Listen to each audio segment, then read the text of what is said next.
ഇന്ന് തന്നെ ഡൗൺലോഡ് ചെയ്യൂ. കാണൂ നിങ്ങളുടെ ഫേവറേറ്റ് ഷോസ്. സേതുമാധവൻ കെട്ടി ഉയർത്തി നെല്ലിശ്ശേരി വീടിന്റെ പതനം. എന്റെ ഈ 3 സ്വപ്നങ്ങളും നടക്കാൻ ഇനി അധികം താമസമില്ല. എല്ലാം നടന്നു കിട്ടിയിട്ടേ ഞാൻ ഇവിടുന്ന് പോവും. രണ്ടും ഒന്ന് നോക്കി കഴിക്കാൻ അച്ഛനോട് പറയണേ. അതൊക്കെ അയാൾ വേണ്ട പോലെ നോക്കി കഴിച്ചോളൂ. ഇയാള് പോ. ശരി സാർ. താനും പോ. പൊക്കോ.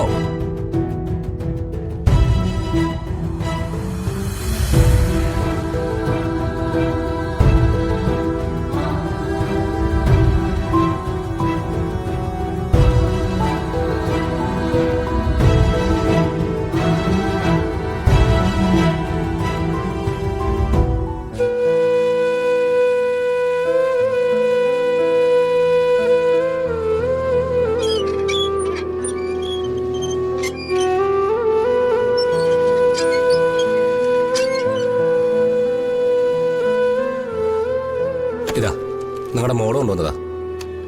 മോളോ? അതെ, അർച്ചന നിങ്ങളുടെ മകളല്ലേ? പക്ഷെ ഡിവൈഎസ്പി സാർ അവരെങ്ങോട്ട് വിട്ടില്ല. എന്തായാലും ഫുഡ് കിട്ടിയല്ലോ. ഇതാ കഴിക്കേ.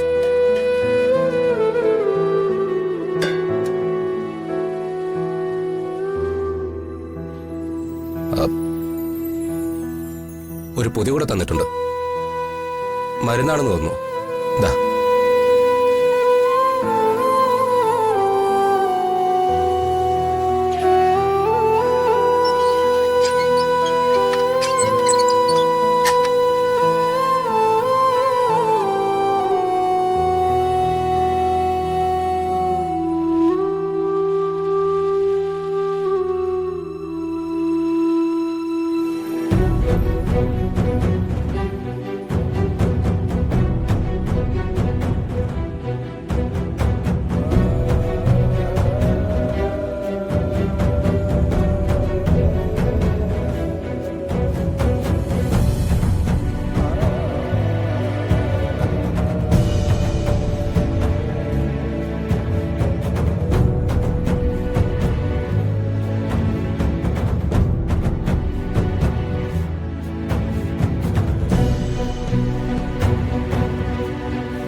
മതി.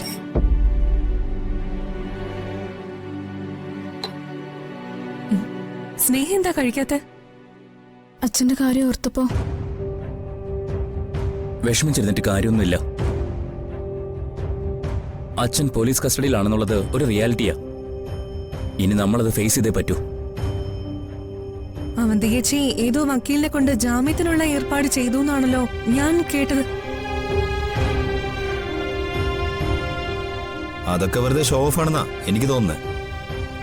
അഡ്വക്കേറ്റ് കൃഷ്ണഭദ്ര സാർ വഴി അച്ഛന് ജാമ്യം കിട്ടാനുള്ള എല്ലാ ഏർപ്പാടുകളും സച്ചിനും അർച്ചനടുത്തും കൂടെ ചെയ്യുന്നുണ്ട്. ഇവിടെ ജാമ്യം കിട്ടിയില്ലെങ്കിൽ ഹൈക്കോടതിയിൽ മൂവ് ചെയ്യാനുള്ള ഏർപ്പാടുണ്ടാക്കുമെന്നാ പറഞ്ഞേ.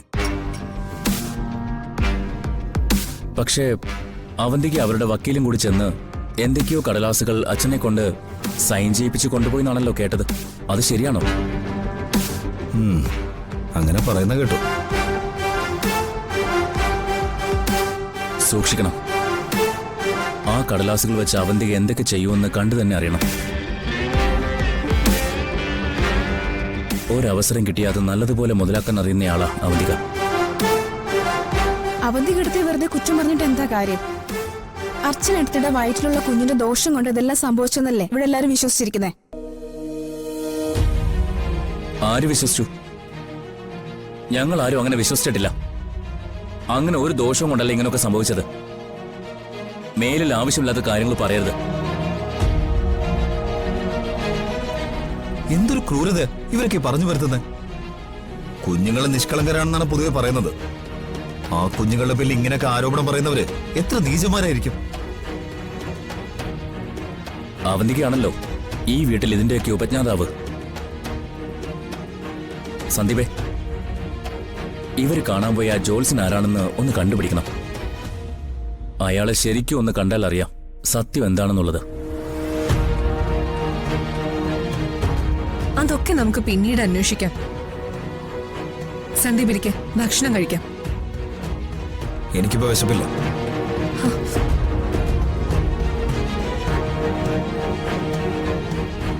അവന്റെ അടുത്ത് പറയുന്നത് വിശ്വസിച്ചിട്ടൊന്നുമല്ല.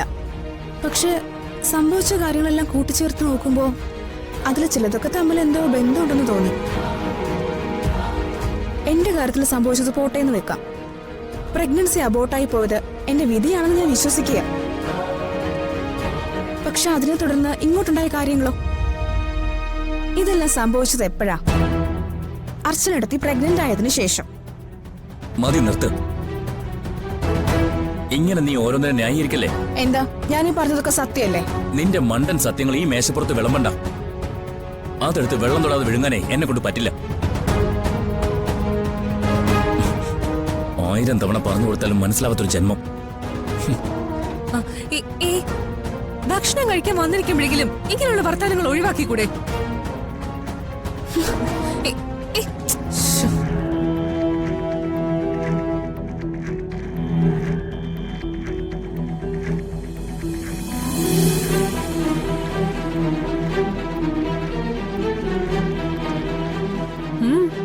എന്താ നോക്കുന്നത്? ആപ്പിൾ വേണോ?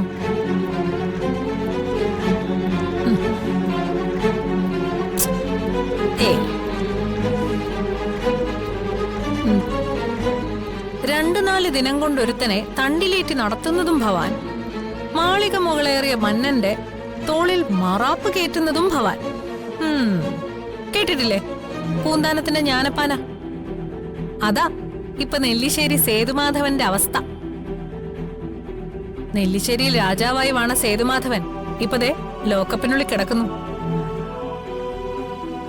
എന്റെ കൃഷ്ണ, എനിക്ക് നീ ഇങ്ങനെ സന്തോഷങ്ങൾ തന്നോണ്ടിരിക്കുകയാണല്ലോ.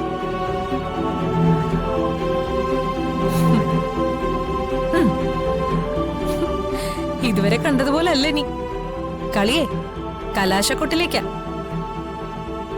അന്ന് ഞാൻ പൂട്ടിയിട്ടടത്ത് നിന്ന് നിങ്ങൾ രക്ഷപ്പെട്ടു. പക്ഷെ ഇപ്പതേ എന്റെ കാൽക്കീഴിൽ എന്റെ നിയന്ത്രണത്തിൽ തന്നെ കഴിയേണ്ടി വരുന്നു.